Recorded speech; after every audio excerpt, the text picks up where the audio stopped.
Fala aí galera, tudo bom? Vamos começar aqui a falar sobre papo de previdência, perfeito? É um importantíssimo tema que está sendo debatido aí, o pessoal vem trazendo aí na televisão, né, nas mídias, tudo sobre reforma da Previdência, perfeito? Mas o que você tem que saber, primeira coisa, sobre reforma da Previdência? O que é a Previdência? O que é o regime geral, o regime próprio, né? Aqui mais ou menos eu vou falar do regime próprio dos servidores públicos para você, futuro servidor público, para você que já é servidor público também. E eu quero falar exatamente, né, sobre o que é o principal problema, né, sobre o que a gente pode ter de reforma da Previdência e o que seria importantíssimo nessa reforma da Previdência, os pontos a serem abordados, né? Porque, na verdade, quando a gente ouve falar que reformar é preciso, a reforma da Previdência é necessária, né?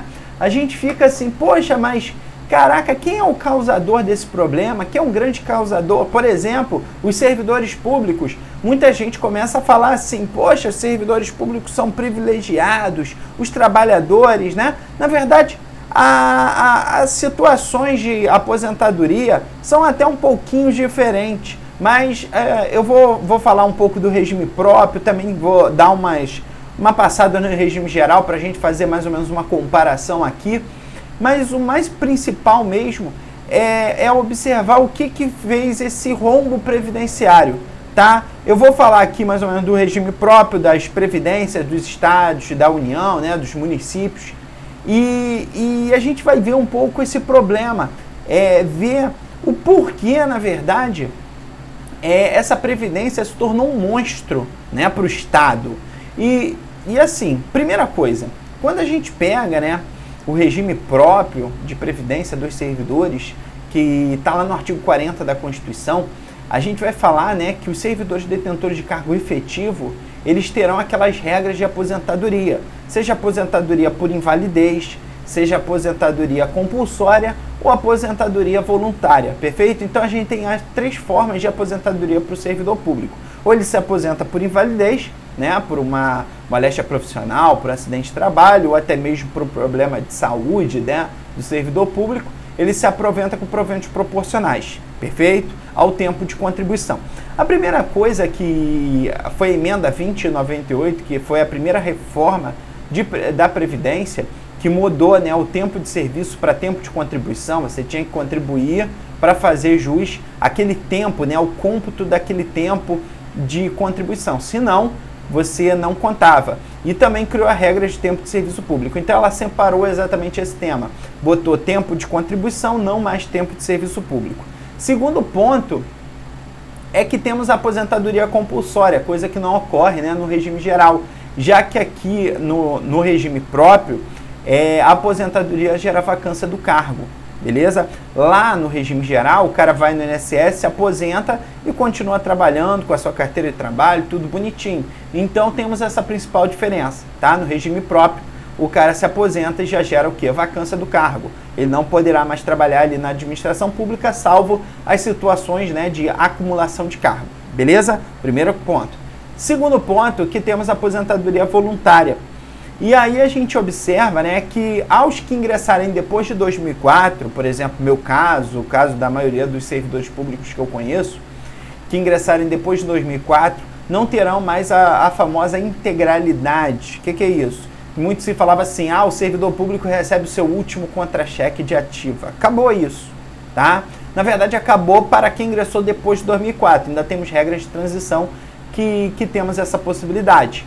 Mas aí, quando você pega, né, os servidores que ingressarem depois de 2004, é contado o famoso média contributiva. O que é isso? Você vai ver lá todos os seus salários de contribuição, perfeito? Você contribuiu desde julho de 94 até a data da tua aposentadoria, vai pegar as 80% maiores contribuições e vai tirar a média dessa contribuição e vai definir um tempo. Então, por exemplo, você que trabalhou lá com carteira assinada, né, numa loja, sei lá, tinha muito, naquele tempo era muito trabalho informal, assim, você recebia um valor na carteira de trabalho, tipo um salário mínimo, na época R$500 de salário mínimo, e você recebia uma comissão de vendas. E às vezes o trabalhador, ele tirava essa comissão e te dava por fora. E você feliz, né, sem desconto previdenciário, sem nada, você levava o quê? Quando você vai averbar para o regime próprio, tu vai levar apenas o salário mínimo. Então essa contribuição, ela vai acabar trazendo a sua média para baixo. Isso é o ônus, né? Segundo ponto é que é tirado uma média e aí você vai me perguntar, professor, você está falando para quem ingressou depois de 2004. Se tu parar para pensar, depois de 2004, muito poucos, né, têm condições de aposentadoria. Primeiro problema, né? Por quê? Porque essa reforma, quando foi criada, a partir de 2004, a maioria dos servidores que até hoje estão se aposentando, a grande maioria, estão se aposentando por regras de transição. Então, a primeira reforma da Previdência, na verdade a segunda reforma da Previdência, substancialmente, né, que modificou mesmo substancialmente alguma coisa, ela hoje ainda não surte efeito. Então esse é o primeiro ponto que eu quero chegar aqui. Eu hoje aposento, trabalho na área de aposentadorias, pensões, né, cálculos de proventos de aposentadoria, e observo ainda que muitos servidores estão se aposentando por regras de transição, regras antigas, servidores que ingressarem antes de 98 ou antes de 2004, que recebem integralidade e paridade. Os servidores que ingressarem depois de 2004 não têm mais integralidade nem paridade e a média contributiva. Então, na verdade, hoje, 10% da administração pública se aposenta com a regra permanente que está hoje no texto da Constituição. Entenderam?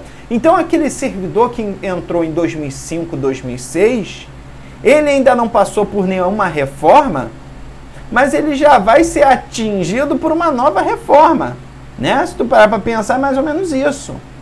Então,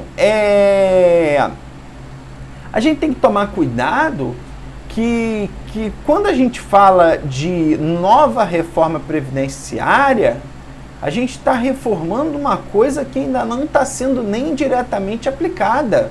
Eu não posso ver o cenário hoje da regra permanente que está na Constituição, porque a maioria, a grande parcela dos servidores públicos se aposentam com essa regra que está hoje na Constituição. Eles estão se aposentando por regras de transição do artigo 6º da emenda 41, o artigo 3º da emenda 47 de 2005. Perfeito? Então, os servidores públicos hoje, eles não estão se aposentando por essa regra permanente.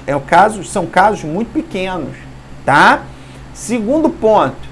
Na verdade, eu quis colocar aqui também um relatório de uma comissão parlamentar de inquérito que ocorreu, acho que em 2017, está lá a fonte no Senado Federal, que o segundo ponto de reforma da Previdência, na verdade, é não apenas cobrar dos trabalhadores, perfeito? Isso eu digo, na verdade, no regime geral de Previdência. O regime geral hoje de Previdência, ele tem um rombo, né, de não sei quantos bilhões, né, 14 bilhões, não sei quantos bilhões, só que as empresas privadas, elas devem à Previdência 450 bilhões. Então, na verdade, quando a gente vê lá, hoje a Previdência teve um rombo de não sei quantos bilhões.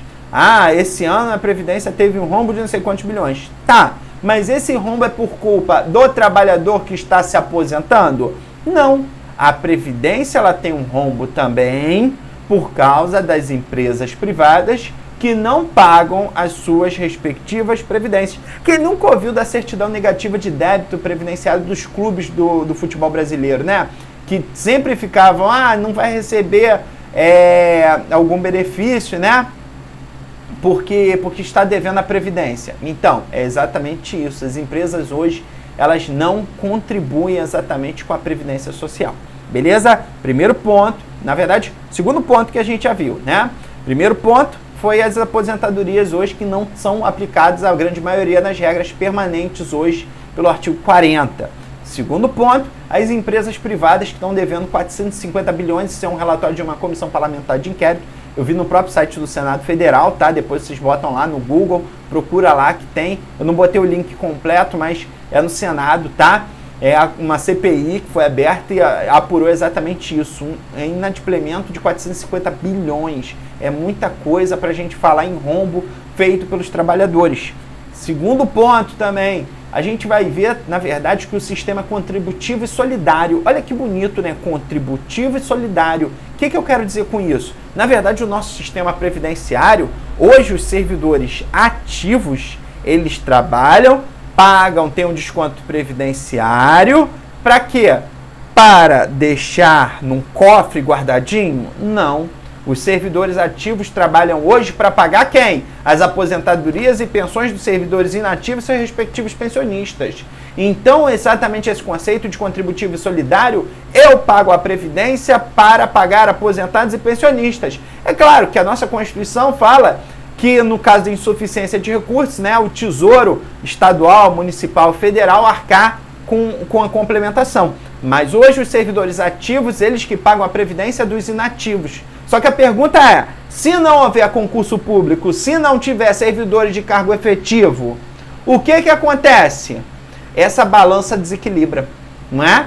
Na verdade, temos poucos servidores ativos para pagar os inativos. Então, cria exatamente o conceito de não mais bilateralidade da balança, né? Mas sim apenas a balança ser o peso unilateral, fica pesado. Ali os aposentados e pensionistas, eles começam a representar um número maior. Não porque eles vão viver mais, né? Estão vivendo 100 anos, 150 anos. Não, não é por isso. É porque a quantidade de servidores de cargo efetivo hoje está o quê? Diminuindo. Isso é visível. A quantidade de concursos públicos está o quê? Diminuindo. Se você pegar concursos públicos até 2000, 2011, 2012, a quantidade era imensa. Aí 2013, 2014, 2015, 2016, 2017, 2018 e 2019, né? Estamos entrando agora em 2019 e aí? Então você vê uma diferença muito grande e a quantidade de servidores para se aposentar está começando o quê? A crescer, não é?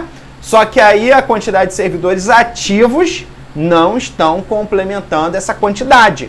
Acontece isso também no regime geral de previdência. A quantidade de desemprego está aumentando. Logo, vão ter trabalhadores para contribuir à previdência? Não, não é? A busca também de trabalhadores no mercado informal. Lembra? Uber, camelô, né? Vendedor de alguma coisa, de perfume, de cosméticos, de bolo, né? De produtos alimentícios. Então a quantidade de trabalhadores autônomos que acabam não contribuindo para a Previdência começa o quê?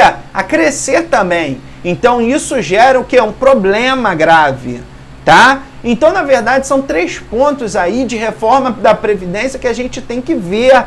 Antes de fazer qualquer coisa de tempo e idade, quanto mais, né? Quanto mais melhor? Não, vamos analisar esses 3 pontos. Primeiro, temos que abrir concurso público para servidores detentores de cargo efetivo, porque não adianta você abrir um cabide de cargos em comissão, exclusivamente cargo em comissão, porque eles contribuem para o regime geral de previdência. Então não vai para o nosso regime próprio de previdência. Segundo, as empresas, né, pagar esses 450 bilhões aí. Essa dívida ativa é importantíssimo para a sustentação da previdência. E terceiro ponto, né? Terceiro ponto é o mais importante, que é essa porcaria de capitalização da previdência. Isso daí não é bom, tá? Capitalização, fundo previdenciário privado não vale a pena. Tá? O Estado é importantíssimo atuar nesse fundo previdenciário. Não é passando para as empresas que vai melhorar, não. Beleza, galera? Compartilha esse vídeo aí. Qualquer dúvida, pode botar aí no comentário. Curta aqui o vídeo, tá? Compartilhe com teus amigos também, servidores, futuros servidores, estudantes, né? E operadores do direito, beleza? Eu tento buscar o máximo possível sem fins políticos e sim conceito jurídico, trazendo aqui o conceito jurídico importantíssimo, tá? Reforma da Previdência, as emendas constitucionais, tá? E também faça a inscrição aí no meu canal, beleza? Um forte abraço aí, galera, e fiquem com Deus.